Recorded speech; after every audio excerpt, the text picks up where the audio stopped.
Hi, I'm Kim at J&K Llamas Landscape and Nursery out here in Fallon, Nevada.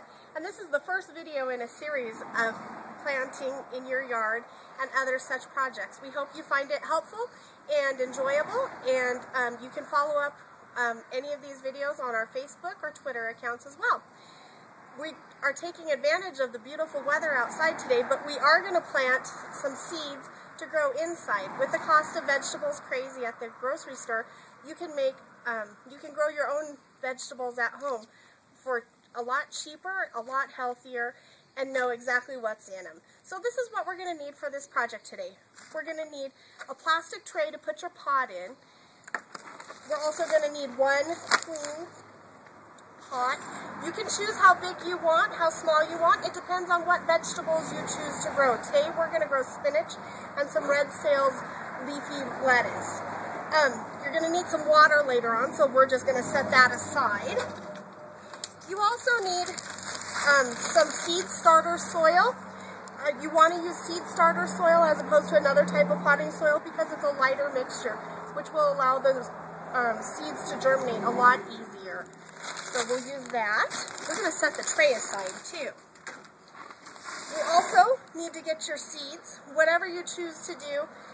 If you're going to do a root vegetable, which you totally can, you're probably going to want to go with a deeper pot if you're going to grow, say, carrots or something like that. We don't need a real deep pot since we're growing spinach and lettuce. These are from Botanical Interest. We love these. These particular varieties here are not organic, but they have no growth modulated hormones in them, so we like that for that reason. We also are going to start with some gravel. We're going to put that at the bottom of the pot so that we create drainage. Now, if you want to not use gravel, styrofoam peanuts are a great way to recycle.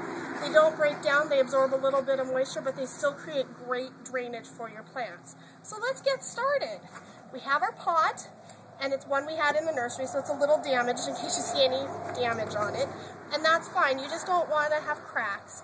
It also has a drain hole at the bottom, which is important, which is why we're going to use the plastic tray at the end. So we're going to go ahead and put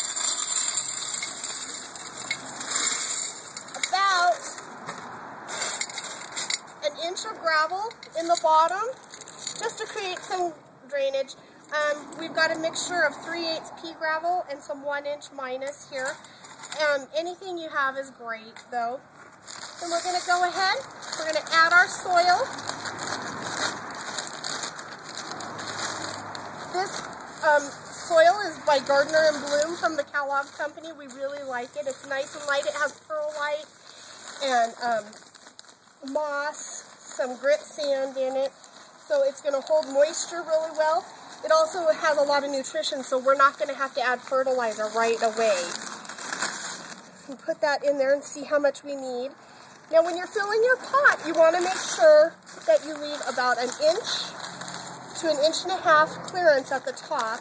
And that's so when you go to water, you're not washing soil all over your house, since this is going to be growing inside. You certainly can, as you harvest it, and the weather gets nicer and nicer outside, you can certainly move this pot outside, and that's great. Just put it in a nice sunny spot. You will, because it's a pot, want to add your fertilizers on a pretty regular basis because the nutrition will wash out with the water. I opened up the seed packets already, and we just want to make sure on the back, I don't know if you can see this, but most seed packets have little directions about how deep to plant them and how far apart you should plant them. These are actually different. Spinach is going to need to go about 1/2 inch, and your red sales leaf lettuce is going to go about 1/8 inch. And all I'm going to do is actually draw a circle. Actually, I'm going to flatten this out a little bit more. I'm going to draw a circle in the soil and create a little trough. It's really easy to do. Then I'm going to make another one a little bit further in and another one right in the very center.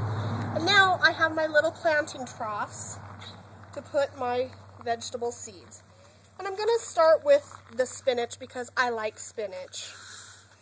So, and I'm just going to sprinkle them in. It does have a spacing of about 1 inch. I'm just going to sprinkle them in the circle here. And then I'm going to cover it up when I'm done. And then if it gets too thick, I'm just going to simply thin them out and pull some of the plants out. I can even transfer them into another pot if I want to do that. So that's done with that. And I did the outside circle and the very center. Now this middle circle, I'm going to just put the red sails in there.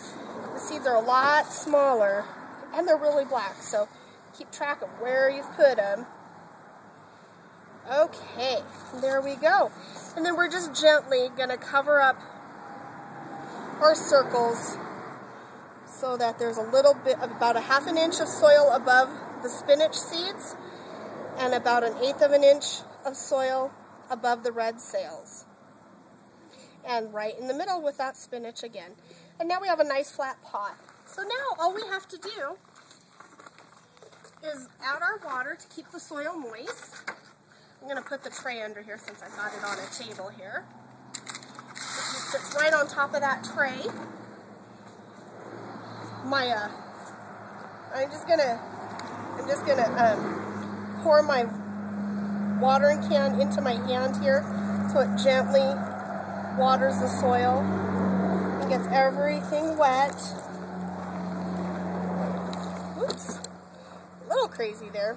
There we go.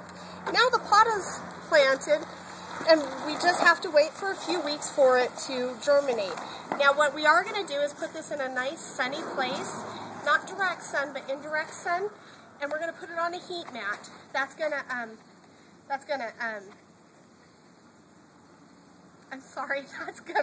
help speed up the germination process. And that's another reason why you want to use your silver or your plastic liner underneath, because that will keep water off of your mat, which is electric. So don't want to get any water on that mat.